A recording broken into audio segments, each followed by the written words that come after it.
Sia lodato Gesù Cristo. Fratelli e sorelle, il nostro Signore Gesù ci avverte, ci chiede di stare attenti, ci chiede addirittura di vegliare, perché le realtà di questo mondo hanno sempre tendenza di farci addormentare, di farci distrarre, di farci allontanare dall'essenziale. Anche quando stiamo facendo quello essenziale, la nostra natura è fatta in modo che basta una piccola distrazione e dimentichiamo la cosa che stiamo facendo. Basta una piccola pausa e abbiamo anche difficoltà a riprendere ciò che stavamo facendo di buono, ciò che abbiamo fatto anche per anni. E Gesù ci dice che ci sono delle realtà che ci appesantiscono, diventiamo pesanti, fatichiamo a fare alcune cose. Gesù parla dell'ubriachezza. Ci sono situazioni che ci rendono veramente ubriachi. Ci sono delle persone quando hanno l'ira, non si sanno controllare, diventano strane. Ci sono anche delle persone che quando stanno vivendo una malattia, una sofferenza, una crisi economica, una crisi affettiva, diventano ubriachi dalla situazione che vivono. Se si tratta di una crisi affettiva, sono talmente nella loro testa abitate da questa crisi a tal punto che non possono più fare altra cosa. Anche le situazioni gioiose ci buttano in questa ubriachezza. Ci sono delle persone che quando stanno nella gioia, la gioia è come una nube che li copre, non sanno più vedere nient'altro. Allora Gesù ci mette in guardia di fronte alle situazioni gioiose o di tristezza che ci possono distrarre dall'essenziale, che ci possono togliere l'attenzione all'essenziale a tal punto che quel giorno ci cada addosso a noi all'improvviso e non siamo preparati. Quel giorno può essere la venuta di Gesù, non sappiamo quando. Quel giorno può essere anche la tua chiamata, quando lascerai questa terra, andrai a incontrare Gesù. Mi raccontavano la storia di una persona seduta soltanto nella sedia, se n'è andata. La moglie arriva, pensa che il marito si sta riposando. Ma dopo un certo tempo, chiamandolo, questo non le risponde. Lo tocca, mamma mia, se n'è già andato da molto tempo, il corpo è già anche freddo. Questa persona non sapeva che andrà a incontrare Gesù in quel momento per essere giudicata. Ecco perché dobbiamo stare attenti. Perché, fratelli e sorelle, l'inferno esiste.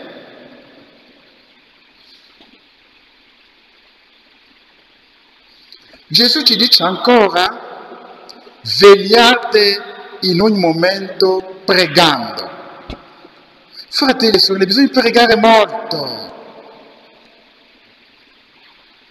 Non dobbiamo spendere il nostro tempo a vedere le cose frivole, con divertimenti, mangiando ore e ore a tavola.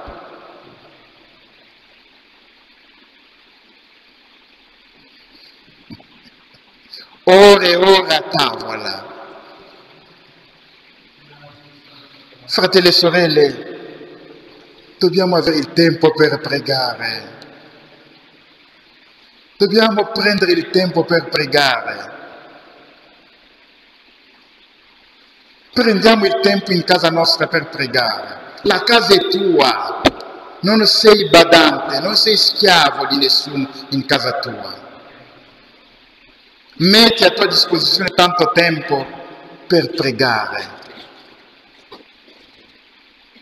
E Gesù dice che perché dobbiamo pregare? Gesù dice perché abbiate la forza di sfuggire a tutto ciò che sta per accadere e di comparire davanti al Figlio dell'uomo. Da 2020 fino ad oggi, da quando ho cominciato questo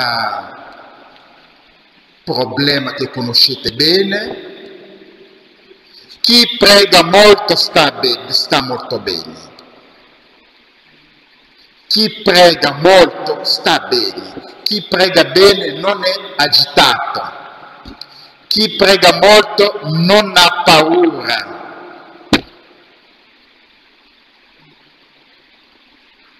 Chi prega bene non è preoccupato. Oggi chi prega molto è come 2 o 3 anni fa, non è cambiato niente per noi, chi prega molto. Mentre chi non prega, perché ha abbandonato le sue forze umane, non ce la fa, ha paura, sospetta tutti, ha paura di morire. Ha paura di essere contagiato. Ogni proposta di salvezza si butta come l'ancora. È lì che si trova la sua salvezza. Perché non ha Dio, non conta su Dio.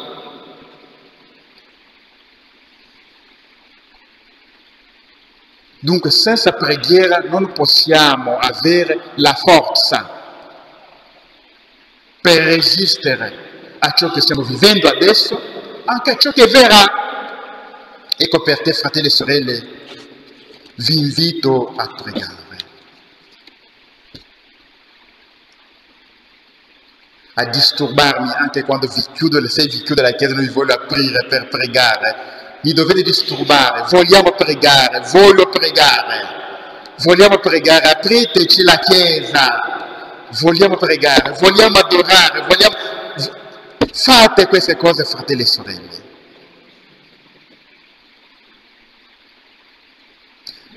Non seguite la massa pagana, non seguite la massa che va dove va il vento. Questo vento che ha soffiato è troppo forte stanotte, ha strappato anche la finestra della mia casa, è caduta sulla strada. I vigili del fuoco sono venuti, mi hanno chiamato. Che cosa è successo? C'è la finestra caduta. Se non stai pregando, sarai strappato come questa finestra. Non potrai resistere. Cadrai a terra, cadi a terra, ti frantumi in 1000 pezzi, perché non stai pregando.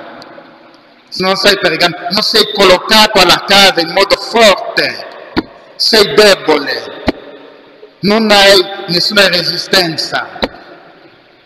Basta una piccola prova, il vento ti porta dove vuole, e il vento, tu stai nelle mani di questo vento che distrugge tutto al suo passaggio e ti distrugge. Perché non sei attaccato a Gesù, non sei collegato a Gesù. Chiediamo alla Santissima Vergine Maria di ottenerci la grazia di stare attenti, la grazia di vegliare in ogni momento pregando come lei pregava. Sia lodato Gesù Cristo. Sia lodato Gesù